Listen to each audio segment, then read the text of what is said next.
She leaned against the kitchen counter, watching me slice oranges for our morning smoothies, and said it with a smile that didn't reach her eyes. Try doing everything I do for a week. I laughed at first, thought it was a joke, maybe a jab at how easy she assumed I had it compared to her, because apparently my career, which kept a roof over our heads, and managing the property investments, somehow didn't count as mental load. But there was something in her tone, not playful, not teasing, a little too sharp, so I said, "Sure. Deal." She shrugged and walked away like it didn't matter, but I caught the way her hand trembled slightly when she picked up her coffee, like she tested something and wasn't sure she wanted to know the result. By noon on day one, I already saw the cracks. She'd left me a full schedule, her planner, her to-do list, even her password for the PDA newsletter system she updated once a week. I took it seriously, more seriously than she expected, I think. I followed her exact routine. School drop-off, mid-morning yoga at a place called Soul House, groceries from the exact list, including the almond milk she always said only that one store carried. Then a lunch meeting with her friend Marla at that bistro she loved but always said she didn't have time for anymore. Except Marla wasn't there. When I texted to confirm, Marla replied, "What lunch?" I didn't mention it when I got home. I cooked dinner. I asked about her day like everything was fine. She smiled a little too brightly and asked how mine had gone. I told her it was harder than I expected. She said, "Exactly," and kissed my cheek like she just won a point. Day 2, I went to the yoga class. Or tried to. Her name wasn't on the list. The receptionist looked confused. I gave her my wife's name again. Still nothing. "Are you sure she takes class here?" the woman asked. I smiled. "Pretty sure. She's mentioned it a lot." She tilted her head. "We do have a Mara who comes every Tuesday and Thursday at 10. Always wears sunglasses inside. Kinda private." I left without taking the class. Didn't need to. Back home, she was in the living room on a Zoom call. She smiled at me, muted her mic, and mouthed, "Thank you?" I nodded, said nothing. Day 3 broke her. I was up before sunrise, prepping for a full day. She came downstairs in her robe, saw me organizing the tasks she'd listed, and just stood there staring like she'd walked into a stranger's kitchen. "You're really doing it," she said. I just nodded and poured her coffee. All of it. By dinner that night she looked wrecked. Tired, pale, like someone had been chasing her through her own life. She barely touched her food. Then she muttered it, just above a whisper. "I can't keep up." I pretended not to hear. That night, I lay in bed beside her, eyes open, listening to the soft sound of her breath and wondering, if the woman I loved couldn't keep up with her own life, then who exactly had been living it? And who had she built it for? I started treating her schedule like a blueprint. Every appointment, every errand, every quick catch-up, she claimed was part of her weekly rhythm. I made it mine. Not out of revenge. Not even suspicion yet.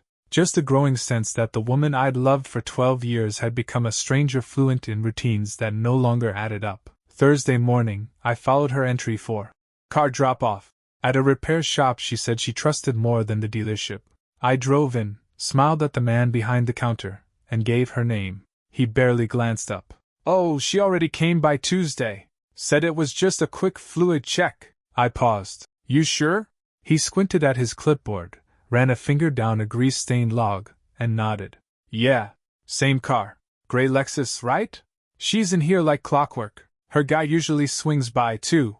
"Her guy?" He laughed like it was harmless. "Tall, younger dude. Kinda scruffy. Seemed tight." I gave a thin smile, left the keys anyway, and walked out. The sun felt wrong on my skin. I sat in the parking lot for a long time, staring at the steering wheel of a loaner they gave me and trying to make sense of it. There were two options. Either this was a colossal misunderstanding, or I'd been watching the wrong movie while she rewrote the script. That afternoon, I took her planner again, really looked at it. It was too perfect. Color-coded entries, clean lines, too clean. No scribbles, no crossed-out notes. And every Friday from noon to 3 p.m., the same vague block. Reset. Reset what? That night, we had wine on the back porch. She leaned into me like she always did when she wanted to pretend nothing had changed. "How's your experiment going?" she asked. I looked at her and forced a smile. "Eye-opening," she laughed. "I told you it was exhausting." "You did," I said. "You left out that it's also a bit mysterious." Her face didn't move, but her eyes narrowed just a touch. Then she laughed again, lighter this time. "You're not starting to doubt me, are you?" "No," I said quickly. Too quickly.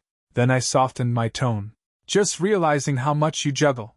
It's impressive." She kissed me then, quick, strategic, like a punctuation mark. Later that night, I went through her purse while she was in the shower. Not proud of it. Not ashamed either. Receipts, makeup, a loose mint, and a folded napkin from that bistro Marla never showed up at. The note on it was scrawled in sharp, fast handwriting. Friday 1:15. Same place. No ring this time. I sat there with that napkin in my hand, listening to the water running upstairs, and realized I wasn't in an experiment anymore. I was in an excavation, and I had no idea how deep this thing went. Friday came like a slow car crash I couldn't stop watching. I didn't wait until noon. By mid-morning, I was already downtown, pacing outside that bistro where the napkin had mentioned a 1:15 meet. I didn't bring binoculars or sit in a parked car like in a bad movie. I sat 2 tables away, sunglasses on, a newspaper I wasn't reading spread out in front of me. My pulse was steady, but my stomach twisted like I was waiting for a verdict I already knew. At exactly 1:11 she arrived. Hair down, sunglasses on, no ring. Not lost in thought, not anxious. Smooth. Practiced. This wasn't a woman caught in something messy. This was someone living cleanly between 2 worlds. She sat at a corner table, ordered her usual drink. I knew it because I heard her say it, the way she always did, with that faint upward lilt that made strangers think she was approachable. I watched her check her phone, then look toward the street. Calm. Not guilty. Just calculating. At 1:18 he arrived. Tall. Late 30s. Confident in that casual, expensive way. Button-up rolled at the sleeves. Hand on her back. He leaned in when he spoke, and she laughed like it came easy. Too easy.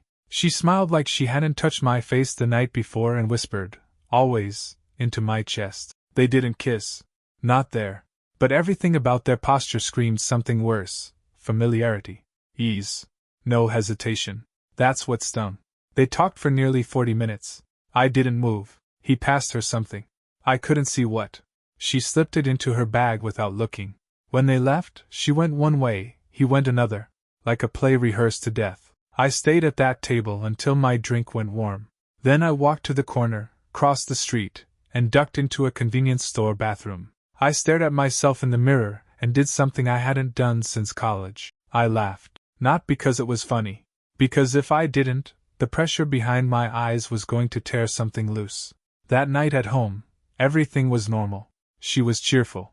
Hugged me from behind while I cooked. Asked how my wife routine was going. I told her I was getting the hang of it. She giggled. Told me I had no idea how much she appreciated me doing this. I set her plate down gently. Appreciation's everything, I said. You know what they say, gratitude is love made visible. She nodded. Exactly. And then, like it meant nothing, she reached across the table and touched my hand. I almost flinched, but I didn't. I squeezed her hand back. Because this wasn't the part where I reacted. This was the part where I listened, where I watched her spin a life she thought I hadn't seen behind the curtain. The next morning, I returned to the mechanic. I didn't ask about her. This time, I asked about the other guy. He scratched his head. I think they both come in. Same time every couple weeks. She waits inside, he chats with the guys. Friendly dude. You ever catch his name? The mechanic looked at me a second longer than necessary. Don't think I should get in the middle, man. I smiled. You're not. He looked away, cleared his throat. Something like Jeremy. Works in finance or some boutique firm. Said he just moved here full-time. Jeremy, I repeated. The name settled into my chest like a stone in water. I didn't know a Jeremy. At least, I didn't think I did. But I was going to. Saturday afternoon, I drove an hour out of town, used cash to rent a storage unit in a facility with open hours and lazy cameras. I didn't have a specific plan, just the need to match her secrecy with my own space. Somewhere to think, somewhere to store what I'd find next, because I'd only just begun to pull the thread, and already the whole thing felt ready to fall apart in my hands. Back home, I resumed the routine. Same planner, same errands, same cheerful lies between coffee and chores. On Sunday, I drove to her church volunteer shift. It was a simple test. She said she worked with the welcome team, greeting new attendees and helping with materials. But when I arrived, there was no welcome table, no team. Just a handful of teenagers setting up chairs and a man with a clipboard who looked confused when I asked about her. "She doesn't volunteer here," he said. "Sorry, what's your name again?" That night I didn't sleep. I lay beside her, staring at the ceiling, wondering how many different lives she could fit into 7 days. I needed something concrete. On Monday I followed a hunch. She always kept one bag in the back of her closet. A conference tote, she called it. It had the logo of an event she attended 3 years ago. Said it was full of old papers. While she was in the shower, I slid it out and unzipped it. What I found wasn't what I expected. No brochures. No folders. Just a leather wallet, one of those slim ones used by people who travel often. Inside, 2 keycards to a boutique hotel across town, a receipt for 2 martinis from a bar in Midtown, and a photo, small, printed, the kind you take in a photo booth, of her and Jeremy. He was kissing her cheek. Her eyes were closed, smiling like the world made sense. I took the photo out, stared at it for a long time, then returned it to the wallet, and placed everything back exactly as I found it. Later, we had wine again on the porch. She asked how my day had gone. I told her I was getting better at multitasking. She said, "I'm proud of you." Like she meant it. And maybe she did. Maybe that was the cruelest part. That some twisted corner of her loved me while she built a separate kingdom out of afternoons and alibis. But love wasn't a pass. On Tuesday, I showed up at the hotel where those keycards belong. I didn't check in. I didn't flash a badge or make a scene.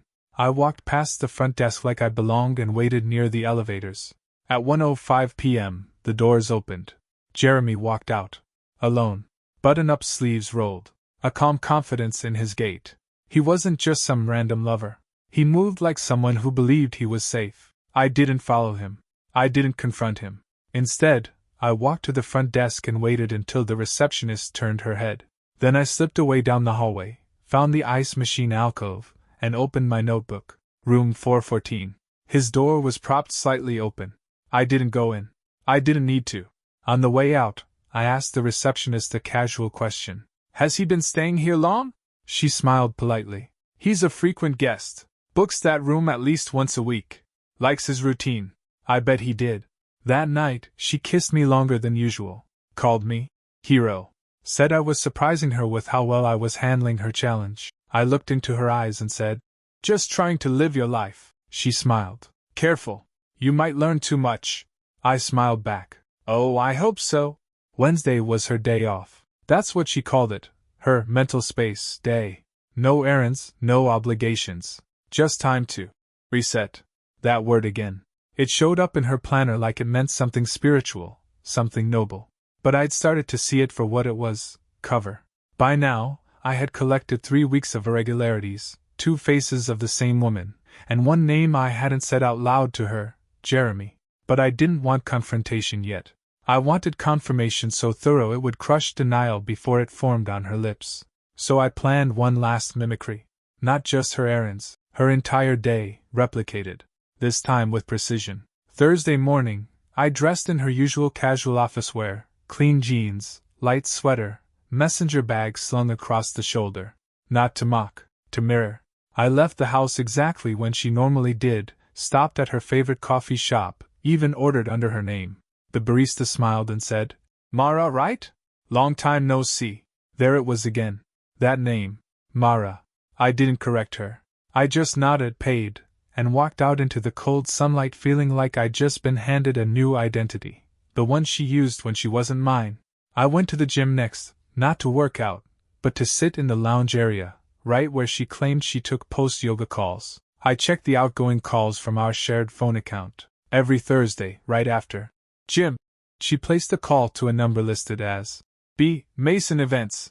I dialed it from a burner I'd bought. A woman answered. "Mason Catering. Bridget speaking." I kept it simple. Asked if they had any events booked recently with someone named Mara. She hesitated, then said yes, 3 weeks ago, a private rooftop dinner. "For a client named Jeremy," she said before catching herself. I thanked her and hung up.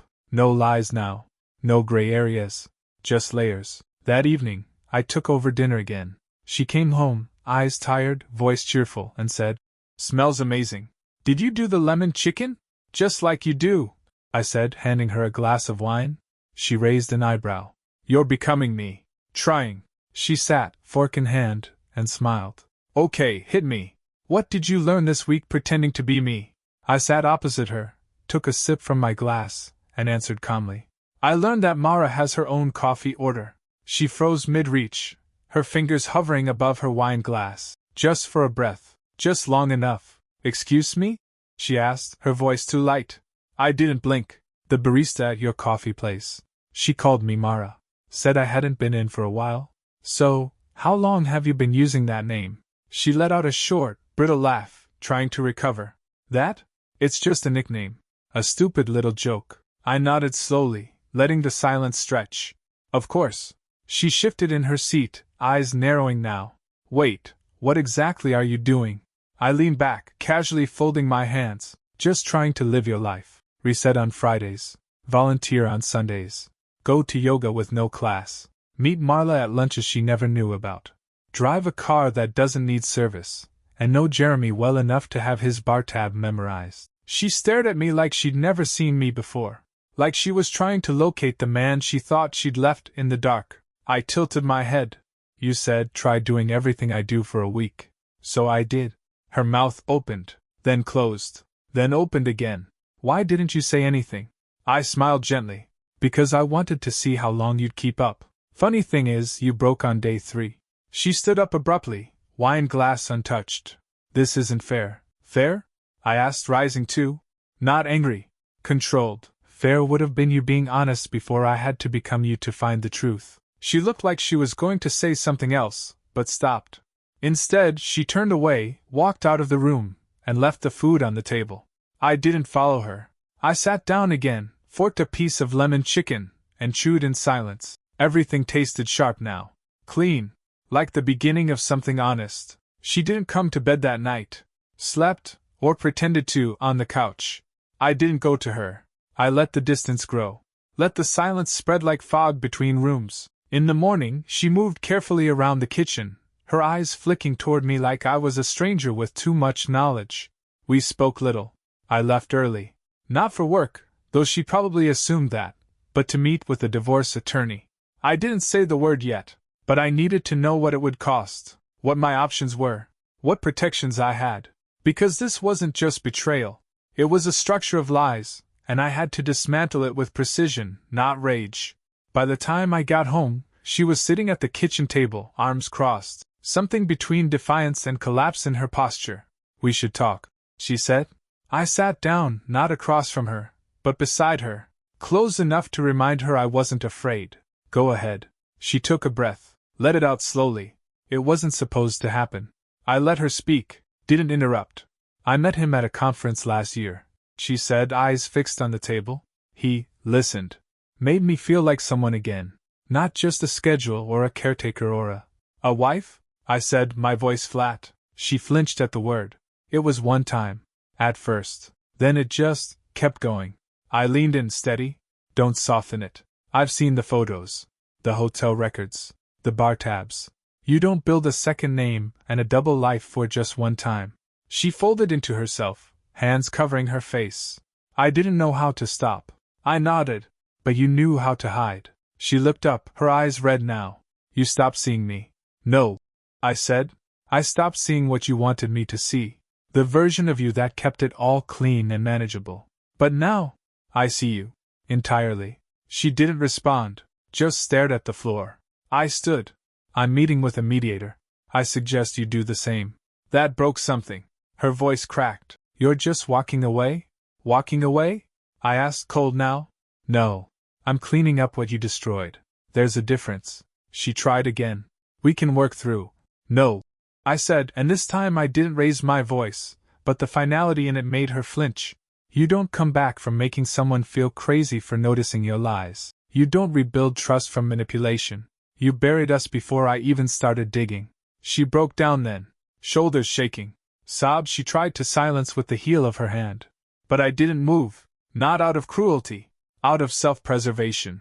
Because if I touched her, if I comforted her, some part of me might start doubting again. And doubt was how she'd survived so long.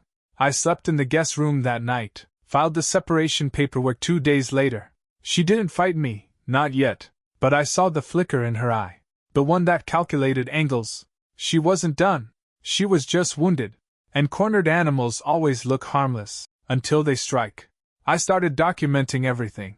Accounts, assets, shared expenses. She had secrets, probably more than I'd found, and I wasn't about to be the one left holding the weight of her deception. And yet, in the quiet, after the logistics and the conversations with lawyers and the blank stares from mutual friends who had no idea, I still missed her. Not the real her. The version I thought existed. The woman who used to fall asleep on my shoulder during long drives, who hummed under her breath while brushing her hair, who whispered, "I'm yours," like it was a promise instead of a placeholder.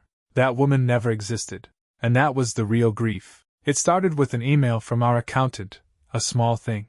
A forwarded note about a flagged expense in our quarterly records. Nothing urgent, just a transaction labeled as consulting reimbursement from a company I didn't recognize. JM Holdings. I didn't need to guess. I sat there, fingers hovering over the keyboard, staring at those initials. Jeremy Mason. I'd known the name for weeks now, heard it in passing from the mechanic, confirmed it at the hotel, seen it scrawled in catering records. I thought he was just her mistake, a private rupture in our marriage. But this meant he wasn't just sleeping with my wife. He was inside my business. I opened the accounts. Not the main ones, the ones she knew we monitored together. I went to the quiet books. The secondary holdings, the real estate funds I managed directly, where things were supposed to be clean. The first transfer from JM Holdings had come 6 months ago. Just under 10,000. Then again 2 months later. Then more frequently. Always small. Always labeled as vendor services, or consulting reimbursements. Always just enough to slip through unnoticed. But it wasn't the size that mattered. It was the access. And the authorizations. The expense approvals had been routed through the event planning wing of our shared investment shell. The one she technically co-managed. The one I'd set up to give her a sense of ownership. She'd used it, not to build something, but to bury something. I contacted our accountant and asked for a full audit, quietly, privately. I didn't mention her name yet. I wanted the truth, not damage control. Then I called someone I trusted absolutely, an old colleague who'd moved into forensic accounting after leaving our firm. I told him what I suspected. 3 days later, I had what I needed. She'd been laundering money. Not massive amounts, but enough to matter. Enough to build a quiet escape fund.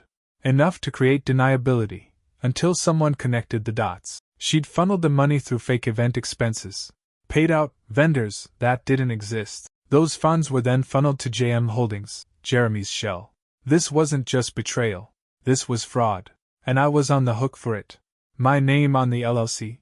My signature on the bank. My brand behind the transactions. I sat in my office with the full report open in front of me. My heart didn't race. It slowed, focused, became surgical. I froze access to the business accounts. I revoked her credentials. Then I called my attorney. "This is no longer a domestic issue," I said. "I need to protect the business. And myself." That night, I waited until she came home. She looked surprised to see me in the study. Nervous. She masked it quickly, but not well. "We need to talk," I said. She didn't sit.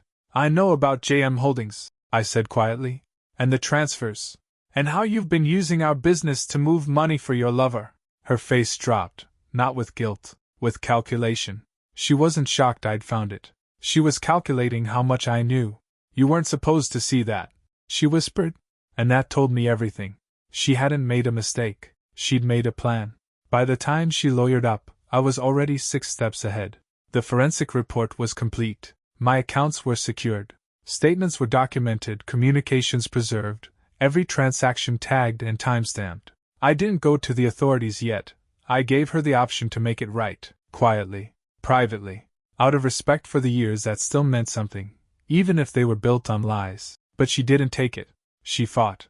Harder than I expected. Her lawyer claimed I was retaliating out of emotional vengeance, that she had no knowledge of JM Holdings beyond a personal friend who advised her on side projects, that I had approved every transaction and was now weaponizing our joint finances to punish her. I almost laughed. Almost. Instead, I submitted the paper trail, the signed vendor authorizations, the timeline, the matching deposits and withdrawals between our shell accounts and Jeremy Mason's holding company. I made it about numbers, not emotion, about structure, not scandal. The court saw it. She didn't get half, not even close. My lawyer negotiated an emergency injunction that froze her access to business assets pending civil review. We filed a protective separation of liability. By the time she realized how far this could go, she was no longer playing offense. Jeremy disappeared. That's what cowards do when risk outweighs reward. His name vanished from the filings. The holding company folded within a week. I never even saw his face again. Just erased footprints in the snow.